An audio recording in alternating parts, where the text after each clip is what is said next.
Uma vez meu priminho Tizoc quase foi preso por causa da irmãzinha de 6 anos que começou a chorar no supermercado porque queria biscoitos. Então Tizoc disse pra ela: "Já chega, fica quieta, senão vão expulsar a gente." E ela respondeu: "Então compra pra você." E Tizoc fala: "Eu não tenho dinheiro." E ela responde: "Então rouba." E Tizoc diz: "Você não está vendo as câmeras?" E ela disse que então ela mesma ia roubar porque era pequena e ninguém ia ver. Aí ela pega, coloca os biscoitos dentro da jaqueta e quando estão saindo, o alarme dispara. O segurança os para e a irmãzinha começa a chorar e diz: "Meu irmão me obrigou a roubar." E o segurança olha para o moleque Tizoc com uma cara de: "Você vai pra cadeia?"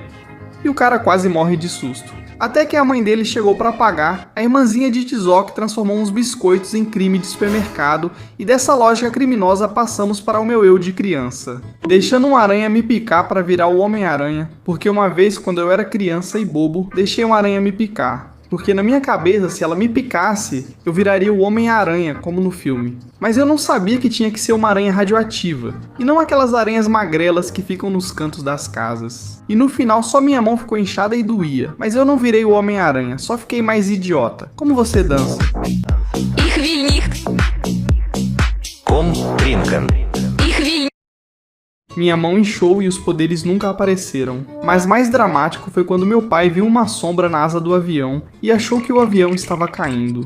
Teve uma vez que meu pai achou que o avião em que estávamos estava caindo e fez o maior escândalo dentro do avião, porque a turbina parecia que estava soltando fumaça e estava ficando preta. Então ele sussurrou para mim: "Olha, a asa do avião está soltando fumaça." Mas uma senhora dramática com ouvido biônico que estava atrás da gente ouviu o que meu pai disse e começou a gritar. E a agitar todo mundo dizendo que o avião ia cair. E no final, por causa de toda a confusão, a aeromoça teve que explicar que, na verdade, a suposta fumaça era a sombra do sol com as nuvens e por isso parecia preta.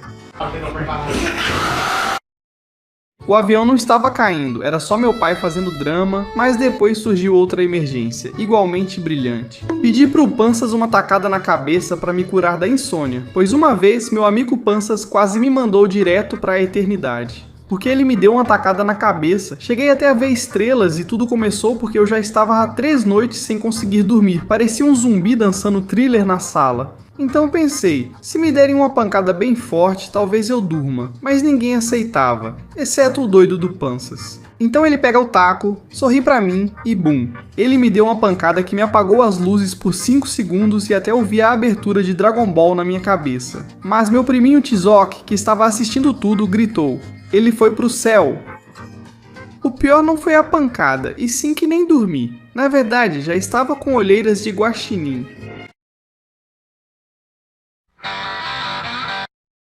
A tacada realmente me apagou por 5 segundos e nem me fez dormir, por isso o medo mudou de cenário. Quando entrei no supermercado por 5 minutos e saí sem comprar nada, é que uma vez entrei no supermercado só por 5 minutos. E eu tinha medo que os seguranças pensassem que eu tinha entrado pra roubar, porque saí sem nada. E além disso, fiquei com mais medo ainda das malditas antenas de segurança começarem a apitar, porque essas coisas apitam sem motivo nenhum. Acho que todo mundo sente esse medo no supermercado. Não vou voltar pra cadeia.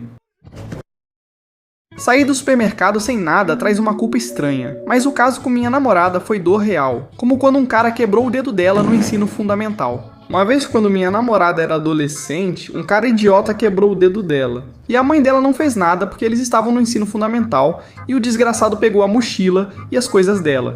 Então numa dessas ela saiu correndo atrás dele para pegar as coisas de volta. Ao alcançá-lo, ela segura sua camiseta com o dedo. Mas no meio do empurra-empurra, o dedo dela ficou preso e quebrou para um lado. E quando ela viu, começou a gritar de susto e dor. Mas depois chega a mãe dela, vê a mão dela e diz na frente da diretora: "Maldita garota." Ao invés de levá-la ao hospital, levou-a a um verdureiro que, diziam, consertava ossos, e seu dedo ficou torto para sempre. Minha namorada ficou com o dedo torto para sempre, em outra casa. Eu quase fiquei com uma dívida eterna por mexer num aquário caríssimo. Uma vez, ao visitar meu primo Guanábana, quase fiquei endividado para sempre. E eu ia ter que assaltar a Copel, porque o pai dele tinha um aquário gigante, com peixes caríssimos que pareciam de documentário, mas eu, de curioso, toquei uma bolha que estava presa no filtro e bum! A água começou a transbordar como um tsunami de desenho animado. Então, os peixes pulavam para todos os lados e o Guanábana gritava: "Peguem eles!" E o pai dele chegou com uma cara de que queria me mandar pro núcleo da terra com um soco. E desde então, toda vez que vou à casa do Guanábana, eles amarram minhas mãos por precaução.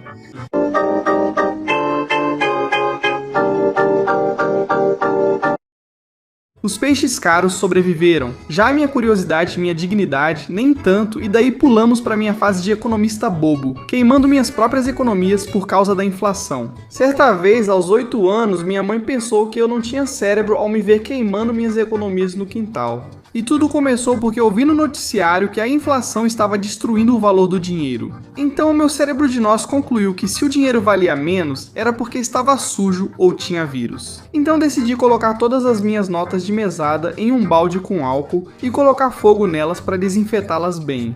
Mas aí as chamas subiram muito alto e queimei metade das plantas da minha mãe. Mas aí do nada meu pai apareceu gritando com a mangueira, acabando com o meu brilhante plano financeiro. Ou seja, minha lógica de economista precoce me deixou completamente falido. Por isso, quando o dólar sobe, prefiro não mexer nos meus 3 pesos.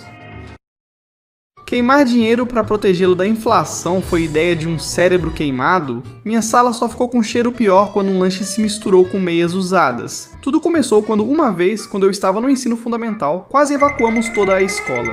Porque meu amigo Camarão Sim abriu o lanche dele e saiu um cheiro que parecia arma biológica. Mas o mais engraçado é que bem ao lado estava o professor Cabeça de Olmeca, cobrindo o sanduíche dele e quase desmaiou com o cheiro. Mas o que aconteceu foi que Camarão Sim tinha guardado o lanche dele junto com as meias usadas de educação física. O pior foi que me deixou na sala quase vomitando, enquanto o professor, traumatizado, saiu correndo com seu sanduíche. E agora meu amigo é chamado de Patas de Chernobyl. Fala sério, você é o porcalhão.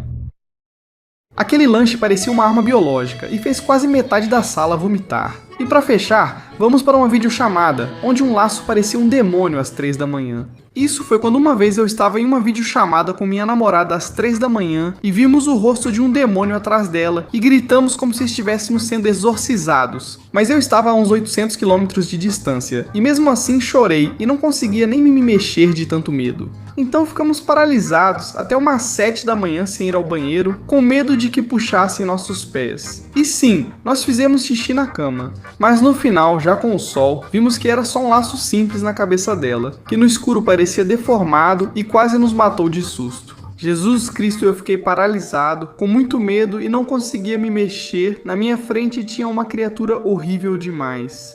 Uma vez meu pai penhorou meu Xbox 360 quando eu tinha 9 anos porque eu tinha visto uma pegadinha em um filme e queria fazer igual. Então com o esmalte roxo da minha mãe, eu rabisquei o carro quase novo do meu pai. Então meu pai chega e me vê todo sujo na camiseta e nas mãos, e ao lado do carro dele, e só isso. Eu disse, não fui eu, pai, mas ele respondeu, vem se despedir do seu Xbox. Perguntei, não, pai, pra onde você vai levar ele? E ele me disse que ia penhorar pra pagar a pintura do carro dele, por eu ser um moleque delinquente. Mas o bom é que no final do mês ele tirou do penhor. Mamãe, a matrimela. Mamãe, pra onde você vai? Mamãe, fica comigo. Mamãe, a matrimela.